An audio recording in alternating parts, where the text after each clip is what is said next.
Bienvenue sur le podcast de Philippe.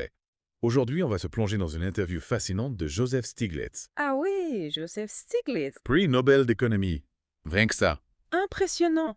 Il dénonce le déclin de la liberté aux États-Unis et même à l'échelle mondiale. Un sujet qui nous concerne tous. Exactement. On va décortiquer ses idées sur l'oligarchie, le néolibéralisme et le populisme, et comment tout ça menace nos libertés. Un programme chargé. Accrochez-vous, c'est parti. Stiglitz n'y va pas par quatre chemins. Il déclare que les États-Unis sont une oligarchie avec un vernis de démocratie. Oui, c'est une affirmation forte. Il s'inquiète particulièrement des tentatives de restreindre l'accès au vote. C'est le cœur du problème. Le droit à vote, pilier de la démocratie, est remis en question. Et pas seulement aux États-Unis. Stiglitz voit une tendance mondiale à restreindre ce droit. Souvent au profit d'une élite. Exactement. Et il ne s'arrête pas là. Il s'inquiète aussi de la suppression de la liberté académique, notamment en Floride. La Floride a fait parler d'elle ces derniers temps. Il cite des exemples précis, interdiction d'enseigner le changement climatique, la théorie de l'évolution ou certains aspects de l'histoire américaine comme l'esclavage. Des sujets sensibles. Absolument. Pour Stiglitz, ces restrictions reflètent un déclin plus large de la liberté d'expression. Un recul de la liberté de penser. Tout à fait.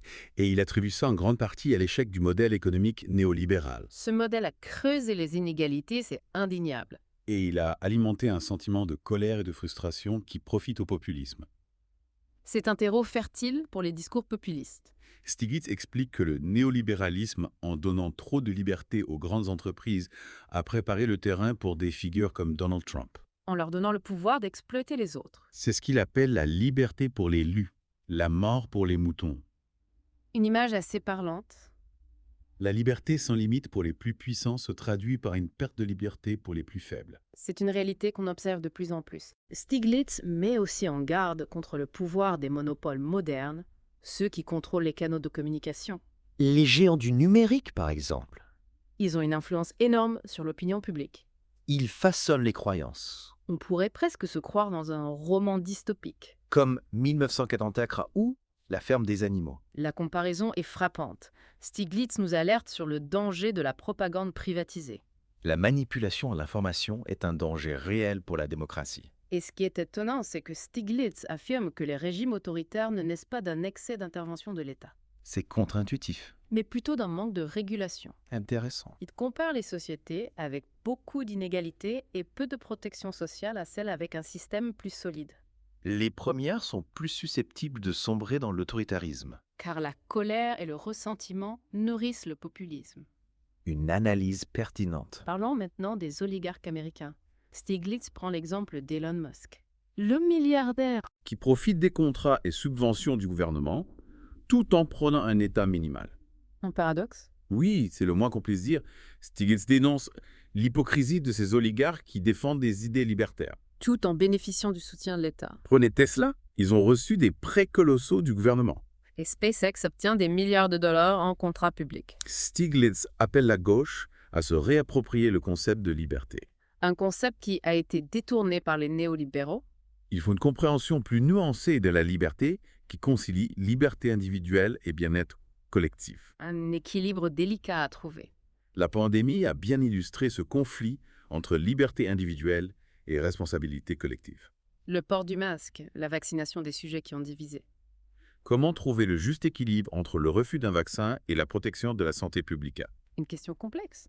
Stiglitz soulève aussi la question de la taxation. Est-ce une restriction de la liberté? C'est ce que certains libertariens affirment. Mais d'autres pensent que la taxation peut accroître la liberté. Le vaccin contre la Covid-19 financé par l'État grâce aux impôts est un bon exemple. Il a garanti des libertés fondamentales comme le droit à la vie et à la santé. Stiglitz trace un parallèle intéressant entre le déclin de la liberté individuelle et l'érosion de la souveraineté des États. Face à la mondialisation et au pouvoir des multinationales, Il cite des exemples historiques comme la guerre de l'opium au XIXe siècle, des puissances étrangères qui exploitent le concept de liberté pour imposer leurs intérêts. au détriment de la souveraineté des nations plus faibles. C'est un schéma qui se répète à travers l'histoire. Stiglitz évoque aussi son expérience au sein de l'administration Clinton, Il était conseiller économique. où même des dirigeantes centre-gauche étaient influencées par les idées néolibérales. La puissance de ce courant de pensée est indéniable. Stiglitz met en lumière les dangers de l'influence des lobbies sur les politiques. Des politiciens qui privilégient les intérêts des grandes entreprises. au détriment du bien-être public, avec des conséquences parfois désastreuses. On en reparlera plus en détail dans la prochaine partie de notre discussion. Restez connectés. Avec plaisir.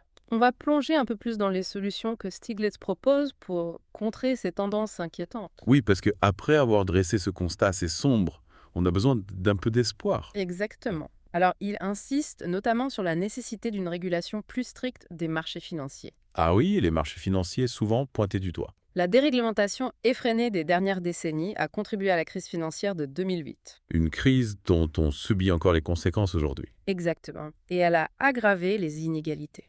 Donc pour Stiglitz, il faut absolument remettre en place des garde-fous. Pour éviter que ça ne se reproduise, Et il faut aussi s'attaquer aux paradis fiscaux. ces paradis fiscaux qui permettent aux grandes entreprises et aux super riches d'échapper à l'impôt. Privant les États de ressources considérables. Des ressources qui pourraient être utilisées pour financer les services publics, les infrastructures, les politiques sociales. C'est une injustice flagrante. Stiglitz propose également de renforcer les syndicats et les organisations de la société civile. Pour qu'ils puissent mieux défendre les intérêts des travailleurs et des citoyens. Donner plus de pouvoir aux contre-pouvoirs Pour faire pression sur les gouvernements et les entreprises. et garantir le respect des droits fondamentaux. On parle beaucoup d'économie, mais la liberté s'exprime aussi dans d'autres domaines. Bien sûr, comme l'éducation par exemple. Stiglitz souligne l'importance d'une éducation qui forme des citoyens critiques et engagés. Des citoyens capables de comprendre les enjeux complexes du monde d'aujourd'hui. Il faut donner aux jeunes les outils pour analyser l'information, décrypter la propagande, participer à la vie démocratique. Pour qu'ils puissent s'engager à leur tour pour la liberté et la justice sociale. Et finalement, Stiglitz nous rappelle que la liberté est indissociable de la justice sociale et de la protection de l'environnement. Une vision globale de la liberté. La liberté individuelle ne peut pas s'épanouir dans un monde injuste et pollué. La lutte pour la liberté doit englober la lutte contre les injustices et la destruction de l'environnement, C'est un combat global. qui demande une mobilisation à tous les niveaux. Et Stiglitz nous donne un message d'espoir, un autre monde est possible. Mais il faut agir collectivement avec détermination pour le construire. On ne peut pas rester passif. Et il faut s'engager, s'organiser, faire entendre notre voix, exiger des changements. La liberté est à notre portée. Mais il faut la saisir, la défendre et la promouvoir sans relâche. Un combat qui vaut la peine d'être mené, car la liberté est le bien le plus précieux que nous ayons. Tout à fait, c'est la condition essentielle pour une vie digne et épanouissante. Exactement.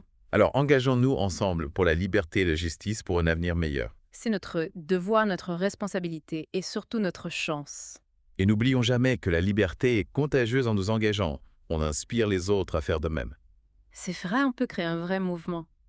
Ensemble, on peut changer le monde. C'est un message d'espoir, un appel à l'action. La liberté est à notre portée, saisissons-la. Merci d'avoir suivi cette plongée profonde dans les idées de Joseph Stiglitz. On espère que ça vous a donné matière à réflexion et surtout envie d'agir pour un monde plus libre et plus juste.